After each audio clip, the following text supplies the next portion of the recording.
श्री सीतारामचंद्राभ्याम नमः। श्रीमद् वाल्मीकि रामायण प्रथम खंड। अयोध्या कांड में द्वादश सर्ग। महाराज दशरथ की चिंता, विलाप, कैकई को फटकारना, समझाना और उसे वैसा वर न मांगने के लिए अनुरोध करना। कैकई का यह कठोर वचन सुनकर महाराज दशरथ को बड़ी चिंता हुई। वे एक मुहूर्त तक अत्यंत संताप्त करते रहे। उन्होंने सोचा, क्या क्या दिन में ही यह मुझे स्वप्न दिखाई दे रहा है, अथवा मेरे चित्त का मोह है, या किसी भूत ग्रह आदि के आवेश से चित्त में विकलता आ गई है। यह आदि विधि के कारण यह कोई मन का ही उपद्रव है। यही सोचते हुए उन्हें अपने भ्रम के कारण का पता नहीं लगा। उस समय राजा को मूर्छित कर देने वाली महान दुख प्राप्त हुआ। तत्पश्चात होश में आने पर कैकेयी की बात को याद करके उन्हें पुनः संताप होने लगा, जैसे किसी व्याधि ने देखकर मृग व्यथित हो जाता है। उसी प्रकार वे नरेश कैकेयी को देखकर पीड़ित एवं व्याकुल हो उठे। बिस्त रहित खाली भूमि पर बैठे हुए राजा लंबी सांसें खींचने लगे, मानो कोई महाविषैला सर्प किसी मंडल में मंत्रों द्वारा अवरुद्ध हो गया हो। राजा दशरथ रोष में भरकर अहो धिक्कार है, यह कहकर पुनः मूर्छित हो गए। शोक के कारण उनकी चेतना लुप्त सी हो गई। बहुत देर के बाद जब उन्हें फिर चेत हुआ, तब वे नरेश अत्यंत दुखी होकर कैकेयी को अपने तेज से दग्ध सी करते हुए क्रोध पूर्वक उससे बोले, दाहिनी दुराचारणी कैकेयी, तू इस कुल का विनाश करने वाली डाइन है, पापनी। बता, मैंने अथवा श्री राम ने तेरा क्या बिगाड़ा है? श्री रामचंद्र तो तेरे साथ सदा सगी माता सा बर्ताव करते आए हैं, फिर तू किसके लिए उनका इस तरह अनिष्ट करने पर उतारू हो गई है? मालूम होता है मैंने अपने विनाश के लिए ही तुझे अपने घर में लाकर रखा है। मैं नहीं जानता था कि तू राजकन्या के रूप में तीखे विषैले वाली नागिन है। अब सारा जीवन जगत श्री राम के गुणों की प्रशंसा करता है, तब मैं किस अपराध के कारण अपने उस प्यारे पुत्र को त्याग दूं?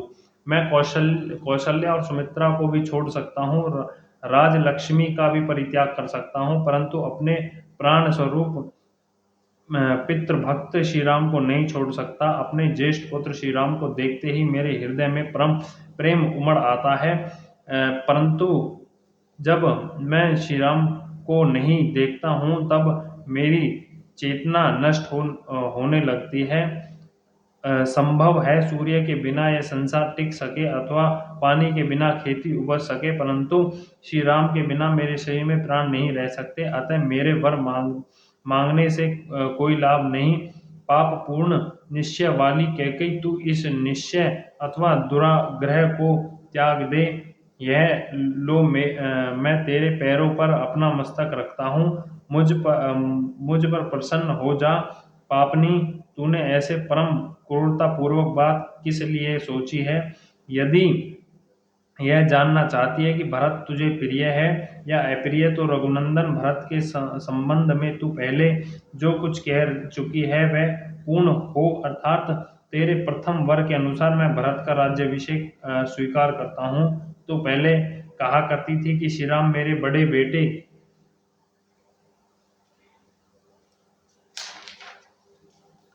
बेटे हैं, धर्माचरणों में सबसे बड़े हैं, परंतु अब मालूम हुआ कि तू ऊपर से चिकनी चुपड़ी बातें किया करती थी, और वह बात तूने श्री राम से अपनी सेवा करने के लिए ही कही होगी। आज श्री राम के अभिषेक की बात सुनकर तू शोक से संताप हो उठी है, और मुझे भी बहुत संताप दे रही है। इससे जान पड़ता है कि इस सूने घर में तुझ पर भूत आदि का आवेश हो गया है।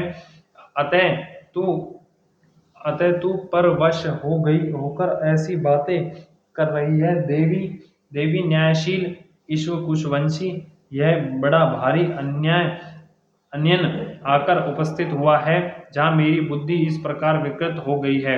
विशाल लोचनों ने, आज से पहले तू कभी कोई ऐसा आचरण नहीं किया है जो अनुचित अथवा मेरे लिए अप्रिय हो, इसलिए मेरी आज की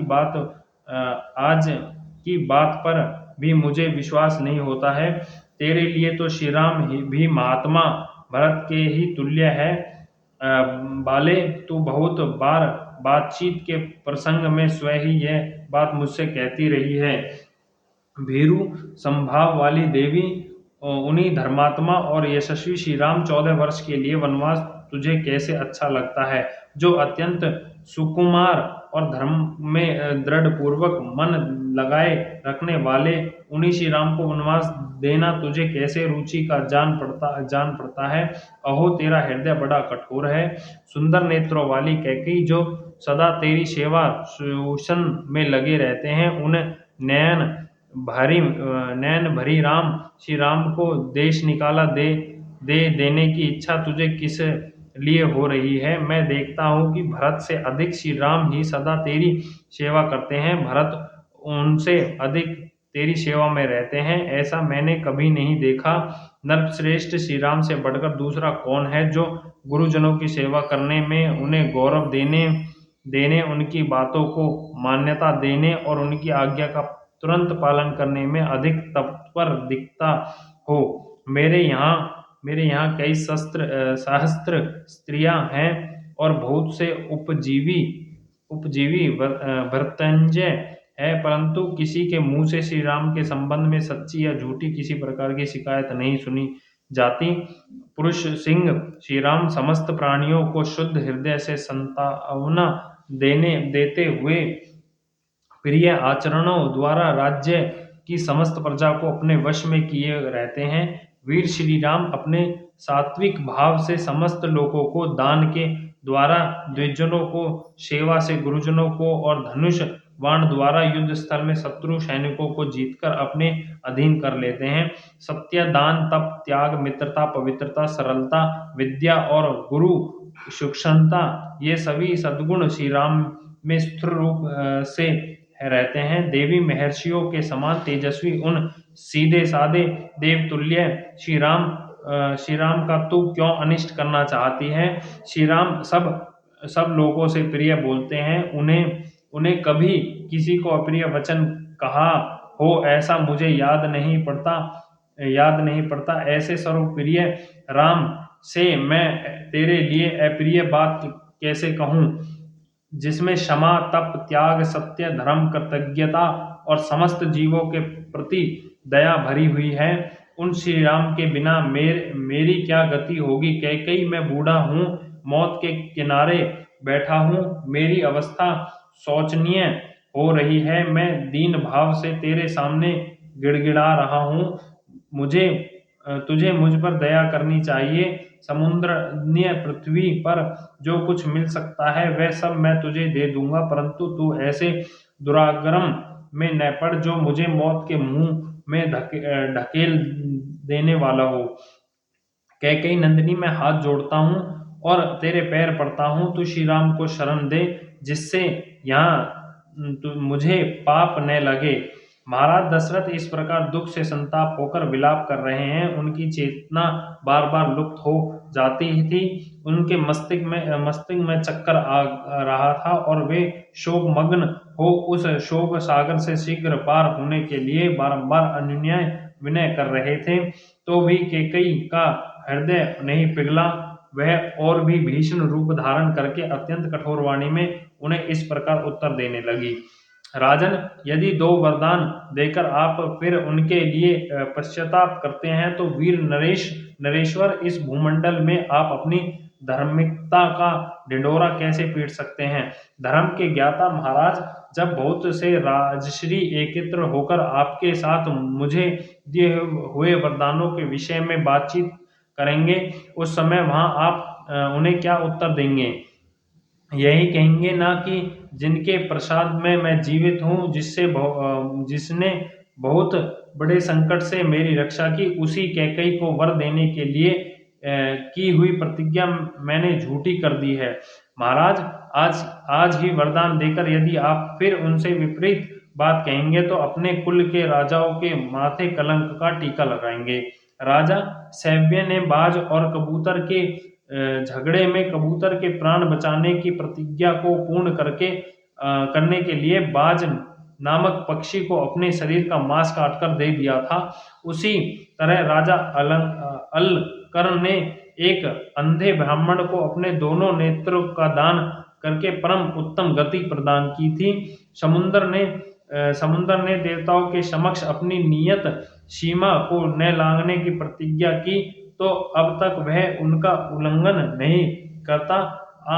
आप भी पूर्णवर्ती महापुरुषों के वर्ताव को सदा ध्यान में रखकर अपनी प्रतिज्ञा झूठी न करें। परंतु आप मेरी बात क्यों सुनेंगे दुर्बुद्धि नरेश? आप तो धर्म को तिलमित देकर श्री राम को राज्य पर अभिषेक करके रानी कौशल्या के साथ बड़ा मौज उड़ाना चाहते हैं। अब धर्म और या अधर्म, झूठ हो या सच, जिस बात के लिए आपने मुझसे प्रतिज्ञा कर ली थी उसमें कोई परिवर्तन नहीं हो सकता। यदि श्री राम का राज्याभिषेक होगा तो आपके सामने आपके देखते देखते आज ही बहुत सा विष पीकर मर जाऊंगी। यदि मैं एक दिन भी राम माता कौशल्या को राजमाता होने के नाते दूसरे लोगों से अपने आप को हाथ जोड़वाती देख लूंगी तो उस समय मैं अपने लिए मर जाना ही अच्छा समझूंगी। नरेश्वर, मैं आपके सामने अपनी और भरत की शपथ खाकर कहती हूँ कि श्री राम को इस देश से निकाला देने के सिवा दूसरा किसी वर से मुझे संतोष नहीं होगा। इतना कहकर कैकेयी चुप हो गई। राजा बहुत रोए, गिड़गिड़ाए, किंतु उसने उनकी किसी बात का जवाब नहीं दिया। श्री राम का वनवास और भरत का राज्याभिषेक कैकेयी के मुख से यह परम अमंगलकारी वचन सुनकर राजा की सारी इंद्रियां व्याकुल हो उठी। वे एक मुहूर्त तक कैकेयी से कुछ न बोले। उस अप्रिय वचन बोलने वाली प्यारी रानी और केवल एकटक दृष्टि देखते रहे। मन को अप्रिय लगने वाली कैकेयी की इस वज्र के समान कठोर तथा दुख शोकमय वाणी सुनकर राजा को बड़ा दुख हुआ। उनकी सुख शांति छिन्न गई। देवी कैकेयी की उस घोर निश्चय और किए हुए शपथ की ओर ध्यान करते हुए वे हा राम कहकर लंबी सांस खींचते हुए कटे वृक्ष की भांति गिर पड़े। उनकी चेतना लुप्त सी हो गई और वे उन्मादग्रस्त से प्रतीत होने लगे। उनकी प्रकृति विपरीत सी हो गई। वे रोगी से जान पड़ते थे। इस प्रकार भूपाल दशरथ मंत्र से जिनका तेज हर लिया गया हो उस सर्प के समान निशेष हो गए। तदनंतर उन्होंने दीन और आतुर वाणी में कैकेयी से इस प्रकार कहा, अरे तूने अनर्थ और अर्थ सा प्रतीत हो रहा है। किसी ने तुझे इसका उपदेश दिया? जान पड़ता है तेरा चित्त किसी भूत के आवेश से दूषित हो गया है। पिशाच ग्रस्त नारी भांति के समान सामने ऐसी बातें करती हुई तू लज्जित क्यों नहीं होती? मुझे पहले इस बात का पता नहीं था कि यह मेरे कुल गंचनित शील इस तरह नष्ट हो गया है। बालावस्था जो तेरा शील था उसे इस समय मैं विपरीत सा देख रहा हूँ। तुझे किस बात का भय हो गया है जो इस तरह का वर मांगती है? भरत राज्य सिंहासन पर बैठे और श्री राम वन में रहे, यही तू मांग रही है। यह बड़ा असत्य तथा ओछा विचार है। तू अब भी इससे विरत हो जा। क्रूर स्वभाव और पाप पूर्ण विचार वाली नीच दुराचारणी यदि अपने पति का सारे जगत और भरत भी भी प्रिय करना चाहती है तो इस दूषित संकल्प को त्याग दे। तू मुझ में या श्री राम में कौन सा दुखदायक या अप्रिय बर्ताव देख रही है कि ऐसा नीच कर्म करने पर आतुर हो गई है। श्री राम के बिना भरत किस तरह राज्य लेना स्वीकार नहीं करेंगे, क्योंकि मेरी समझ में धर्म पालन की दृष्टि से भरत श्री राम से भी बड़े चढ़े हैं। श्री राम से यह कह देने पर कि तुम वन को जाओ, जब उनके मुख की कांति राहुग्रस्त चंद्रमा की भांति फीकी पड़ जाएगी, उस समय मैं कैसे उनके उस उदास मुख की ओर देख सकूंगा।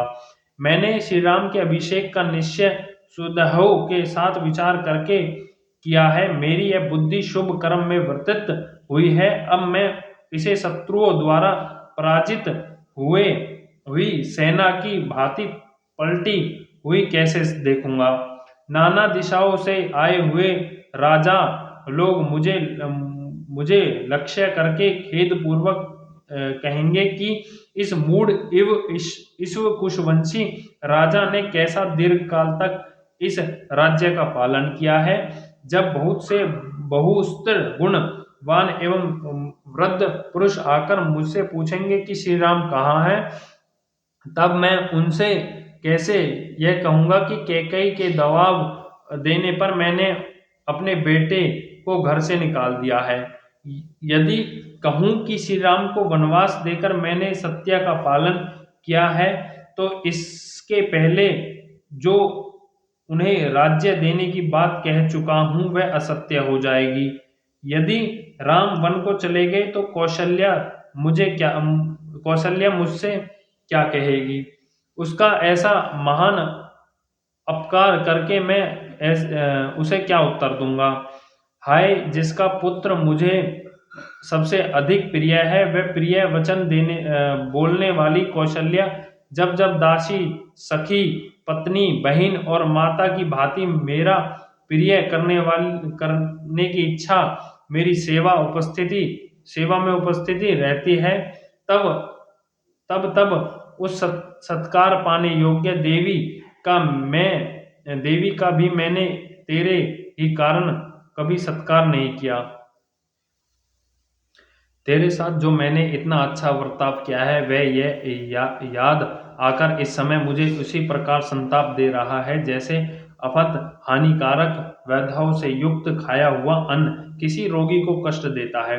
श्री राम के अभिषेक का निवारण और उनका वन की ओर प्रस्थान देखकर निश्चय ही सुमित्रा भयभीत हो जाएगी। फिर वह कैसे मेरा विश्वास करेगी कि हाय बेचारी सीता को एक ही साथ दो दुख एवं अप्रिय समाचार सुनने पड़ेंगे, श्री राम का वनवास और मेरी मृत्यु।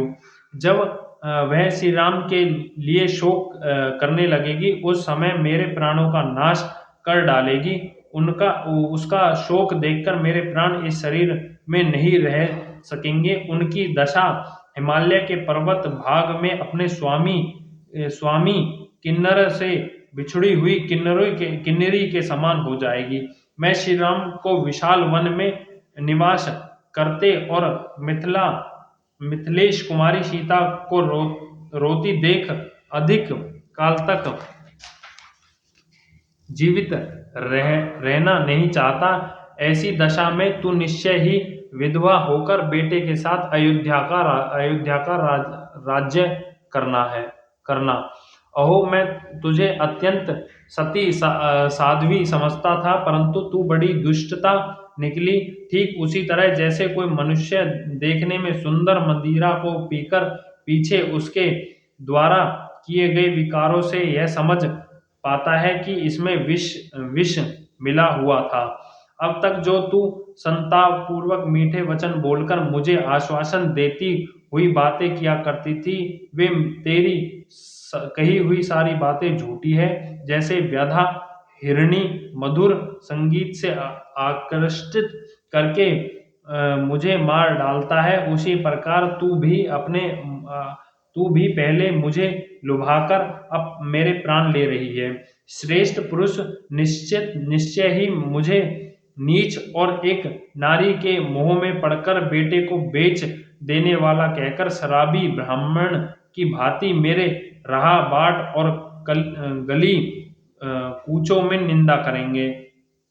अहो कितना दुख है कि कितना कष्ट है जहां मुझे तेरी ये बात सहन करनी पड़ती है, मानो यह मेरे पूर्व जन्म के किए हुए पाप का ही अशुभ फल है जो मुझ पर ऐसा महान दुख आ पड़ा है। पापनी मुझ पापनी पापनी मुझ पापी ने बहुत दिनों से तेरी रक्षा की और अज्ञानवश तुझे गले लगाया, किंतु तू आज मेरे गले में पड़ी हुई फांसी की रस्सी बन गई है। जैसे बालक एकांत में खेलता खेलता काले नाग को हाथ में पकड़ ले, उसी प्रकार मैंने एकांत में तेरे साथ क्रीड़ा करते हुए तेरा आलिंगन किया, परंतु उस समय मुझे यह न सूझा कि तू ही एक दिन मेरी मृत्यु का कारण बनेगी। हाय मुझ दुरात्मा ने जीते जी अपने महात्मा पुत्र को पितृहीन बना दिया। मुझे यह सारा संसार निश्चय ही धिक्कारेगा, गालियां देगा, जो उचित ही होगा। लोग मेरी निंदा करते हुए कहेंगे कि राजा दशरथ बड़ा ही मूर्ख और कामी है, जो एक स्त्री को संतुष्ट करने के लिए अपने प्यारे पुत्र को वन में भेज दिया। हाय, अब तक तो श्री राम वेदों का अध्ययन करके ब्रह्मचार्य व्रत का पालन करते तथा अनेक गुरुजनों की सेवा में संलग्न रह के कारण दुबले होते चले गए आए। अब जब इनके लिए सुख भोगने का समय आया, तब ये वन में जाकर महान कष्ट में पड़ेंगे। अपने पुत्र श्री राम से यदि मैं कह दूं कि तुम वन को चले जाओ, तो वो तुरंत बहुत अच्छा कहकर मेरी आज्ञा को स्वीकार कर लेंगे। मेरे पुत्र राम दूसरी कोई बात कहकर मुझसे प्रतिकूल उत्तर नहीं दे सकेंगे। यदि मैं मेरे वन जाने की आज्ञा दे देने पर भी श्री रामचंद्र उसके विपरीत करते वन में नहीं जाते, तो वही मेरे लिए प्रिय कार्य होगा, किंतु मेरा बेटा ऐसा नहीं कर सकता। यदि रघुनंदन राम वन को चले गए तो सब लोगों के धिक्कार पात्र बने हुए मुझ अक्षत अपराधी को मृत्यु अवश्य यमलोक में पहुंचा देगी। यदि नरश्रेष्ठ श्री राम के वन में चले जाने पर मेरी मृत्यु हो गई, तो शेष जो मेरे प्रियजन कौशल्या आदि यहाँ रहेंगे, उन पर तू कौन सा अत्याचार करेगी।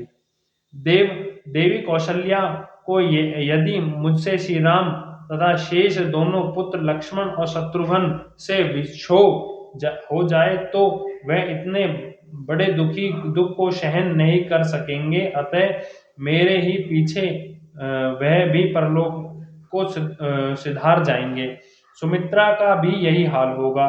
कैकई इस प्रकार कौशल्या को, सुमित्रा को और तीनों पुत्रों को साथ मुझे भी नरक तुल्य महान शोक में डालकर तू स्वयं सुखी होना। अनेकोनेक गुणों से संकृत शाश्वत एवं शोभरित यह ईश्वर कुल जब तुझसे और श्री राम से परित्यक्त होकर शोक से व्याकुल हो जाएगा, तब उस अवस्था में तू इसका पालन करेगी। यदि भरत को भी श्री राम का यह वन में जाने का भेजा जाना प्रिय लगा, तो मेरी मृत्यु के बाद वे मेरे शरीर का दाह संस्कार न करें।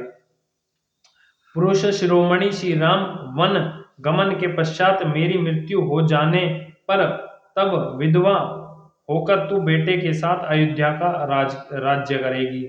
राजकुमारी, तू मेरे दुर्भाग्य से मेरे घर में आकर बस गई है। मेरे कारण संसार में पापचारिणी भांति मुझे निश्चय ही अनुपम अपयश, तिरस्कार और समस्त प्राणियों में अवहेलना प्राप्त होगी।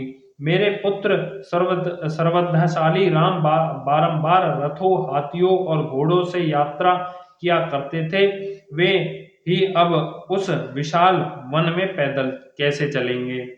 भोजन के समय जिनके लिए कुंडल धारणी रसोई से प्रसन्न प्रसन्न होकर पहले मैं बनाऊंगा ऐसा कहते हुए खाने पीने की वस्तु तैयार करते थे, वे ही मेरे पुत्र रामचंद्र वन में कसे कसेले तित्र और कड़वे कड़वे फलों का आहार करते हुए किस तरह निर्वाह करेंगे। जो सदा बहुमूल्य वस्त्र पहना करते थे और जिनका चिरकाल में सुख सुख में ही समय बीता है, वे ही श्री राम वन में गेरुआ वस्त्र पहनकर कैसे रह सकेंगे। श्री राम का वन गमन और भरत का अभिषेक, ऐसा कठोर वाक्य तूने किसी प्रेरणा से अपने मुंह से निकाला है। स्त्रियों को धिक्कार है, क्योंकि वे शठ और सर्वदा परायण होती है, परंतु मैं सारी स्त्रियों के लिए ऐसा नहीं कह सकता, केवल भरत की माता माता की ही निंदा करता हूँ। अनर्थ ही अर्थ बुद्धि रखने वाली क्रूर कैकई, तू तू मुझे संताप देने के लिए ही इस घर में बसाई गई है।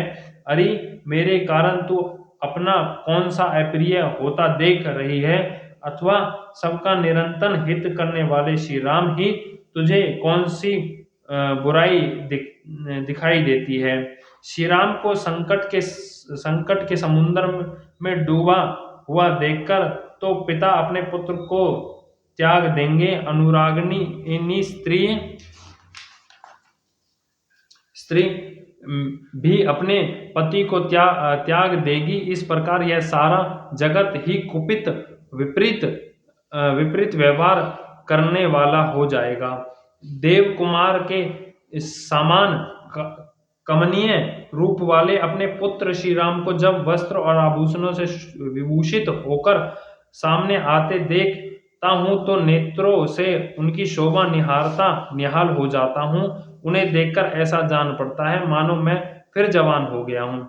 कदाचित सूर्य के बिना ही संसार का काम चल जाए। वज्रधारी इंद्र के वर्षा न करने पर भी प्राणियों का जीवन सुरक्षित रह जाए, परंतु राम को यहाँ से वन की ओर जाते देखकर कोई भी जीवित नहीं रह सकता, ऐसी मेरी ऐसी धारणा है।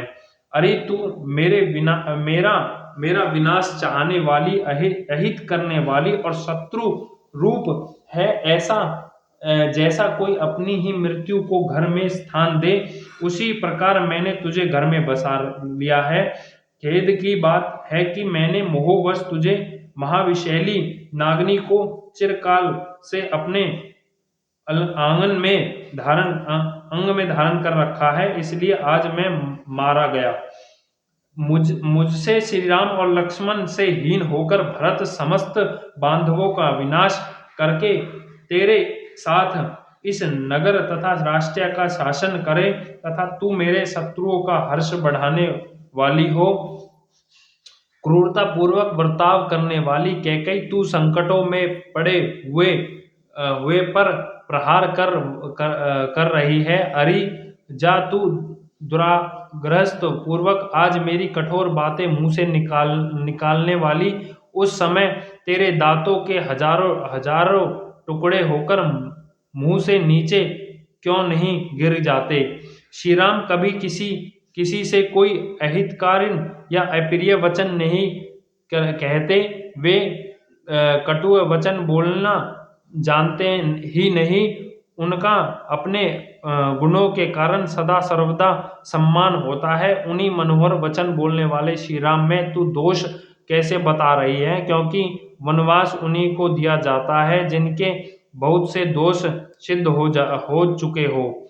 अहो कैकई, राज के कुल की जीती जागती कलंक, तू चाहे गलीना में डूब जा, अथवा आग में जलकर खाक हो जा, या विष पीकर प्राण दे दे, अथवा पृथ्वी में हजारों दरारें बनाकर उसी में समा जा, परंतु मेरा अहित करने वाली तेरी यह अत्यंत कठोर बात मैं कदापि नहीं मानूंगा।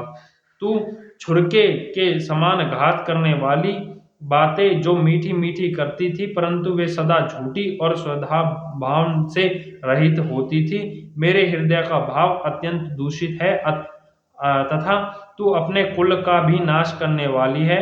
इतना ही नहीं, तू प्राणों सहित मेरे हृदय को भी जलाकर भस्म कर डालना चाहती है। इसलिए मेरे मन को नहीं भाती।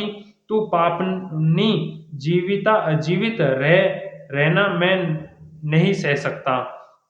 देवी, अपने बेटे श्री राम के बिना मेरा जीवन नहीं रह सकता। फिर कहाँ से सुख हो सकता है? आत्मज्ञ पुरुषों को भी अपने पुत्र से विछोह और जानने पर जैसे चैन मिलता है। अतः तू मेरी अहित न कर, मैं तेरे पैर छूता हूँ, तू मुझ पर प्रसन्न हो जा। इस प्रकार महाराज दशरथ मर्यादा का उल्लंघन करने वाली उस हठीली स्त्री के वश में पड़कर अनाथ की भांति विलाप कर रहे थे।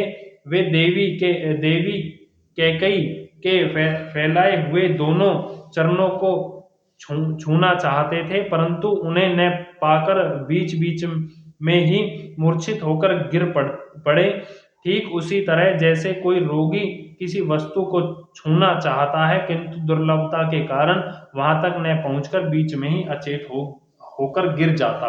इस प्रकार श्रीमद् वाल्मीकि निर्मित अर्ष रामायण आदि काव्य के अयोध्या कांड में 12वां सर्ग पूरा हुआ। बोल श्यापति रामचंद्र की जय। पवन सुत हनुमान की जय। लक्ष्मण भरत शत्रुघ्न भगवान की जय। जय जय श्यापति रामचंद्र की जय।